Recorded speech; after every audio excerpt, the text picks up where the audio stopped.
Master minds commerce చదవాలనుకునే 10th inter విద్యార్థుల తొలి ఎంపిక. నమస్తే రమ్మగారు. నమస్తే జయ. రమ్మగారు, చిన్ని సిరీస్ చెప్తున్నారు, 2 భాగాలు 3 భాగాలు అలాంటివి చాలా ఇంట్రెస్టింగ్ అనిపిస్తున్నాయి. ముందు ఎట్లా అంటే పిల్లలకి చెప్తానికి కూడా ఈజీగా ఉంటుందండి. అలాంటిది ఇంకోటి ఏదైనా స్టార్ట్ చేద్దామా? చేద్దాం. చందమామదే ఇంచుమించు 1960s అనుకో. ఇవన్నీ కూడా ఏంటంటే అరేబియన్ నైట్స్ నుంచి తీసుకున్న కథలే. ఓకే.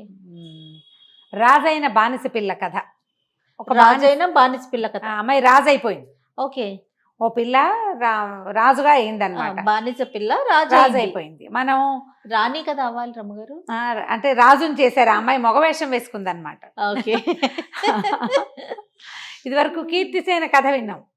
కీర్తిసేన కథలో అమ్మాయి అట్లా అట్లా అట్లా అట్లా తిరుగుతూ చివరికి రాజుగారి దగ్గర ప్రవేశపెట్టబడి మగవాడిగా వైద్యుడైపోతుంది. అట్లా అలాంటి కథ అనమాట. ఓకే. పూర్వం అట ఈ బాగ్దాద్ నగరానికి చుట్టుపక్కల ఒక ఊళ్ళో ఒక సంపన్న గృహస్థుడు ఉండేవాడు.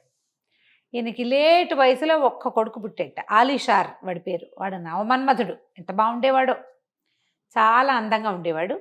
తండ్రికి బాగా ఆస్తుంది, కానీ లేటుగా పుట్టాడు కదా.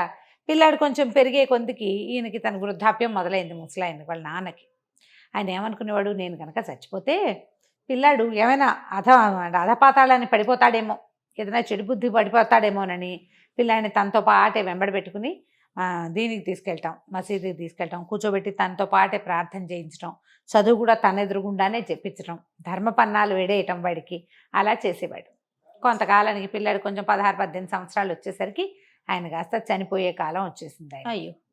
అయితే ఏం చెప్పాడంటే, ఒరే వాళ్ళతో వీళ్ళతో చేరకు, దుష్టులు దుర్మార్గులతో ఉండకూడదు, చెడ్డ పనులు చేయబోక, తాగుబోతనం వద్దు, నువ్వు పేకాడకూడదు, నువ్వు అది చేయకూడదు, ఇది చేయకూడదు, అలా చేయకూడదు, ఇలా చేయకూడదు అని బాగా చెప్పాడు. చెప్తే పిల్లాడు సరే సరే అన్నాడు. తండ్రి కాస్త కాలం చేశాడు. ఒకేసారి కొన్ని లక్షల రూపాయలకి వారసుడైపోయాడు పిల్లాడు. తల్లి ముందే పోయింది, తండ్రి లేడు.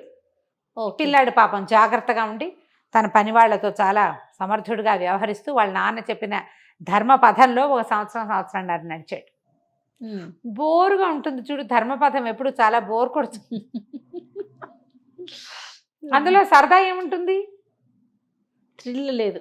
మసీదుకి వెళ్ళే దారిలో, దుకాణానికి వెళ్ళే దారిలో వాళ్ళు వీళ్ళు కుర్రాళ్ళు వాళ్ళు కనపడుతుండేవాళ్ళు. అందరూ హాయ్ హాయ్ రాబోయ్ రాబోయ్ అని పిలుస్తుండేవాళ్ళు. ఓ రోజు పిలుస్తున్నారు కదా అని ఓసారి వెళ్ళాడు. ఓసారి మనం వెళ్ళాం కదా అని ఇంకోసారి వాళ్ళని రమ్మన్నాడు. ఇలాగా ఓసారి, రెండోసారి, మూడోసారికి చాలా సార్లుగా అయ్యిందనమాట. క్రమంగా అతనికి లేకి వాళ్ళు, చెత్త వెధవలు, ఖర్చులు పెట్టించేవాళ్ళు, ఎవరి డబ్బులతోటైనా పార్టీయింగ్ చేసేవాళ్ళు, రకరకాల విందు వినోదాలు, బోళ్ళని రకాలు, ఇవన్నీ అలవాటైనాయి. చాలా బాగుంటుంది, మేము ఆడతాం నువ్వు చూడని పేకాడిచ్చారు. నువ్వు కూడా ఆడబోయి సరదాగా డబ్బులు పెట్టొద్దులే, నువ్వు ధర్మపరుడు కదా అని ఒట్టిగా. తర్వాత అందరికీ డబ్బులు వస్తుంటే నీకు రాకపోతే ఇలాగా ఓ 10 రూపాయలు పెట్టు అని 10లైనా 25లైనా 100లైనా 1000 కాస్త అయిపోయినాయి. ఓకే. ఇలాగే కదా మనం దుర్వ్యసనాల్లోకి వెళ్ళిపోతాం. సరే ఏమైంది, అట్ట డబ్బులన్నీ అయిపోయినాయి. మెల్లిగా దుకాణం జప్తుకొచ్చింది. అయ్యో. ఇల్లుంది, దుకాణం వ్యాపారం పైసలు అయిపోయింది, ఏమీ లేదు. ఆ స్నేహితులు కనబడితే మంచినీళ్ళు ఇచ్చేవారు, కానీ ఎవడు వాడి షర్బత్లు కూడా ఇచ్చేవాళ్ళు కాదు. అయిపోయినాయి వీడి దగ్గర డబ్బులు.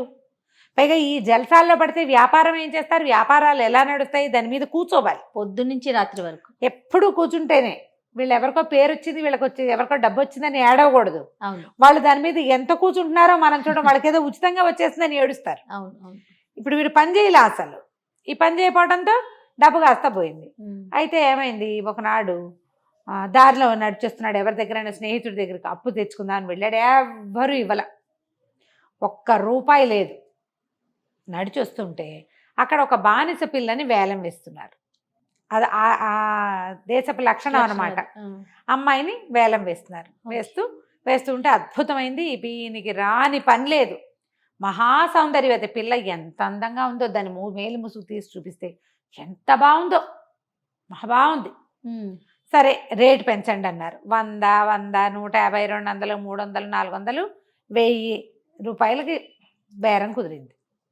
వాడెవడో రషీద్ అని ఒక ముసలివాడు ఒప్పుకున్నాడు, నేను 1000 ఇస్తానని. అయితే ఈ అమ్మే ఆయన ఏమన్నాడంటే, అలా కాదండి, పిల్ల మంచి జాతైన పిల్ల, దీన్ని నేను కొన్నప్పుడే నీకు నచ్చిన వాడికే నేను అమ్ముతానని చెప్పాను, పిల్లకి నచ్చారో లేదో కనుక్కుందాం, మా పిల్లకి మీరు నచ్చలేదనుకోండి నేను మీకు అమ్మను, ఓ బాగుంది. నీకు నచ్చిన చోటే అమ్ముతానని అమ్మాయికి ప్రామిస్ చేశాను. దేవుడి మీద చేసిన ప్రమాణం తప్పను నేను, వ్యాపారం వ్యాపారమే, ప్రమాణం ప్రమాణమే అనేసరికి ఆ పిల్లని అడిగారు. అడిగితే పిల్ల నచ్చలేదు. మరి ముసలివాడితో వెళ్ళాలంటే అక్కడి నుంచి ఆయన ఏమన్నాడు, పోరి నీకు వీళ్ళలో నాకు నచ్చిన వాడు ఎవడో చెప్పు, వాడికే అమ్ముతాను నిన్ను అన్నాడు. అనేసరికి అది ఆ పిల్ల అట్లా ఇట్లా చూస్తోంది. దాని పేరు జమరుద్. అటు ఇటు చూస్తూ ఉంటే ఆ చూసిన వాళ్ళల్లో ఈ అబ్బాయి మన ఆలీషారు ఉన్నాడు కదా, వీడు డబ్బుల కోసం బయలుదేరాడు, ఎక్కడ ఏమీ లేవు, ఇంటికెళ్ళి చేసే ఉద్యోగం ఏముంది, రోడ్డు మీద నిలబడి ఈ వినోదం చూస్తున్నాడు అనమాట. చూస్తుంటే ఈ పిల్ల దృష్టి వాడి మీద పడింది. చక్కగా మంచి వయసులో ఉన్నాడు, 22-23 సంవత్సరాలు, మన్మధుడు. వాడి ముందే చెప్పుకున్నాక చాలా బాగున్నాడు. ఆయన కొంటానంటే ఆయనతో వెళ్తాను. అందరూ ఈ వీడి వైపు తిరిగారు. అలీచారు, అబ్బో ఈయన అలీచారు, ఈయనకి బోళ్ళు డబ్బులు ఉన్నాయన్నారు ఒకళ్ళిద్దరు, డబ్బులు లేవు గిబ్బులే వీడి దగ్గర ఏం లేవన్నారు ఇంకొంతమంది. మీరు బేరం పెట్టండి, ఆల్రెడీ 1000 రూపాయలకి పలికింది, 1000 ఇవ్వండి. ఆహా నా దగ్గర లేవన్నాడు. 900 ఇస్తావా అన్నాడు. 800 ఇస్తావా, 700 ఇస్తావా, 600 ఇస్తావా, 100 ఇస్తావా దాకా తీసుకొచ్చారు.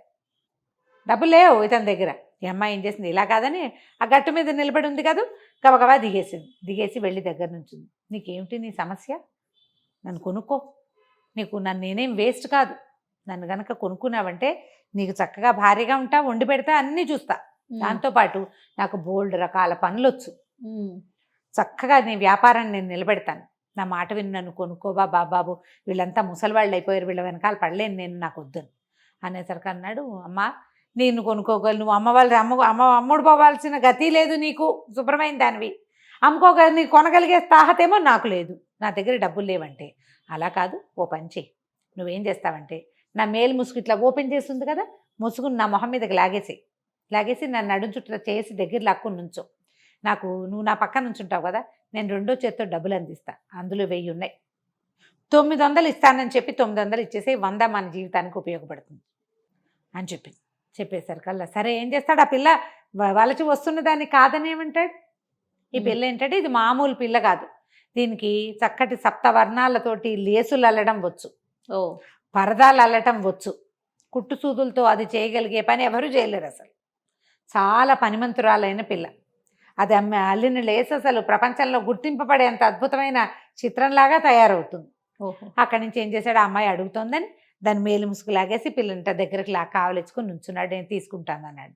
2వ చేత్తో డబ్బులు మూట అందించేసింది. ఆ మూట తీసి 900కి కొంటాను నేనని చెప్పి, ఆయన ఏమన్నాడు, 500 వచ్చినా చాలనుకున్నాడు, 900 వస్తే బాగా వచ్చినట్టేనని అందులో నుంచి 100 లెక్క పెట్టి జేబులో పెట్టుకుని మిగిలిన డబ్బులు ఆయన చేతిలో పెట్టాడు. ఆ 100 జేబులో పెట్టుకుని ఈ అమ్మాయి చేయించుకుని తన ఇంటికి తీసుకెళ్ళాడు. వీళ్ళకి ఇల్లు బాకలి చక్కగా ఉన్నాయి, ఇల్లు ఉంది, డబ్బులు లేవు అంతే. సరే ఇంట్లోకి వెళ్ళంగానే ఏమంది, మనం తినడానికి ఏమైనా పట్టుకురా, నీ దగ్గర 100 ఉంది కదా అంటే, సరే ఏం చేశాడు, ఈ లోపల ఈ అమ్మాయి ఇల్లు అంతా చక్కగా దులిపేసి శుభ్రంగా తుడిచిపెట్టి, ఎవరు లేరు, దిక్కు దివాణం లేదు కదా, అంతా నీట్గా తయారు చేసి పెట్టింది. వాడు బయటికి వెళ్ళి వచ్చే లోపల అతను ఏం చేశాడు, స్వీట్లు అవి ఇవి, తిండికి రొట్టెలు, పానీయాలు ఈ కథల్లో కనపడతాయి జయ, నేను ఎప్పుడు ఇది చెప్దాం అనుకుంటా, ఇదేదో కొంత పాతకాలపు భావాలతో ఉన్నట్టుగా కనపడుతుందా, కానీ బజార్ నిండా సామాన్లే, ఎన్ని వండుకుంటారో వాళ్ళు, బజార్ నుంచి తెచ్చిన కథలు వ్యవహారం తెగ్గన పడుతుంది. బజార్లో అమ్మేది కొనేది కూడా, ఎంత కొనుబళ్ళు ఉన్నాయో ఎంత అమ్మకాలు ఉంటాయో ఆ కథల్లో. బోళ్ళని పట్టుకొస్తాడు, మీగడ రొట్టెలు అవి ఇవి పట్టుకొస్తాడు, ఇద్దరు కలిసి కూర్చొని తింటారు. తర్వాత పద మన ఇద్దరం పెళ్లి చేసుకుందామని ఒక హాజీని పిలిచి పెళ్లి చేసుకుంటారు. పెళ్లి చేసుకున్నాక ఏం చేస్తాడు, అమ్మాయి చెప్తుంది, ఇంకో 1000 నాణ్యాలు ఉన్నాయి నా దగ్గర, నేను దాచిపెట్టుకున్నా, ఆ డబ్బులు ఓ పని చెయ్యి, ఈ డబ్బులు ఇచ్చి నేను ఫలానా లిస్ట్ రాసిస్తా, లిస్ట్ అంతా పట్టుకురా అని చెప్పి బోల్డని అల్లిక సూదులు, దారాలు, తర్వాత ఒక పెద్ద పట్టె మంచం లాంటిది అల్లడానికి వీలుగా, లేసల్లేందుకు వీలుగా ఇలా మొత్తం లిస్ట్ రాసిచ్చింది. ఇదే మన తాలూకు పెట్టుబడి సామాగ్రి అని చెప్పి 7 రోజుల పాటు కూర్చుని ఒక పెద్ద పరదా లాంటిది అల్లింది. అదేంటంటే వాల్ హ్యాంగింగ్గా పెట్టుకోవచ్చు, లేదా మన హాల్లో నుంచి ఇంట్లోకి వెళ్ళేటప్పుడు మిగిలిన వాళ్ళకి కనపడకుండా మనం కర్టెన్ లాంటిది వేసుకుంటాం కదా, దాన్ని ఏమంటారు, మన పార్టిషన్ కర్టెన్, అలాంటిది పెట్టుకోవచ్చు అనమాట. పెద్ద పెద్ద హాల్స్లో ఉపయోగపడేది. ఎంత బాగా చేసిందో, ఆ దారాలన్నీ వాడి దాన్ని చాలా అద్భుతంగా తయారు చేసింది. ఏం చెప్పిందంటే ఇది పట్టుకెళ్ళి బజార్లో అమ్మేసుకునిరా, 50 రూపాయలకి ఒక్క రూపాయి తక్కువకి అమ్మద్దు, రోడ్డును పోయేవాడు ఎవ్వడికి దీన్ని ఇవ్వద్దు, కేవలం గొప్ప షాపులోనే దీన్ని అమ్మాలి, మన పని పై మెట్టు మీద ఉండాలి, పలానా కొట్లో అన్న మాటే ఉండాలి, కానీ అమ్మకూడదు, వేరే వాళ్ళు ఎవరితోటి నువ్వు మాట్లాడద్దు అని చెప్పింది. బాగుందిగా, చాలా బాగుంది. సరే వెళ్ళాడు వీడు. వెళ్ళి ఒక షాపు 2-3 షాపుల్లోకి వెళ్ళాడు. మొదటి షాపు వాళ్ళే చూడలేదు, రెండో వాళ్ళు మూడో వాళ్ళు చూసి అబ్బో ఎంత బాగుందో, ప్రతిసారి మాకే తీసుకొచ్చి ఇవ్వని 50 రూపాయలు ఇచ్చేశారు, 50 దినారాలు. ఆ 50 పుచ్చుకుని ఇంటికి వచ్చాడు. ఈ అమ్మాయి మళ్ళీ కొన్ని సామాన్లు పట్టుకురా అని చెప్పి చక్కగా మళ్ళీ సామాన్లు, వీళ్ళ దగ్గర 1000 ఉన్నాయి, డబ్బులు దాచిపెట్టుకున్నారు, కొత్తగా ప్రతి నెలా వచ్చే 50 అందులో జమ అయ్యేలాగా మళ్ళీ అల్లింది. 3 సార్లు అల్లింది. 3 సార్లు 3 50లకు అమ్ముడిపోయినాయి. చక్కగా వంట చేసేస్తుంది, చక్కగా సంగీతం పాడుతుంది, అదేదో వీణ టింగ్ టింగ్ మనం వాయించేది ఒకటి ఉంది సాధన, అది వాయించేస్తుంది, వీడితో చక్కగా ఉంటుంది, ఏదో ఒకటి అల్లుతుంది. వీడి పనల్లా ఏమిటి, ఈ వస్తువు అమ్ముకు రావటం, మార్కెటింగ్ మాత్రమే. 3 కొట్లల్లోనే ఇస్తున్నాడు. తర్వాత ఒకసారి అల్లిన తర్వాత ఏం చేసింది, పదే చెప్తుంది అమ్మాయి, కొట్టులోనే అమ్మాలి, నువ్వు బయట అమ్మకూడదని. ఈ పరదా పట్టుకుని వెళ్తుంటే దారిలో ఒక దళారీ కనిపించాడు.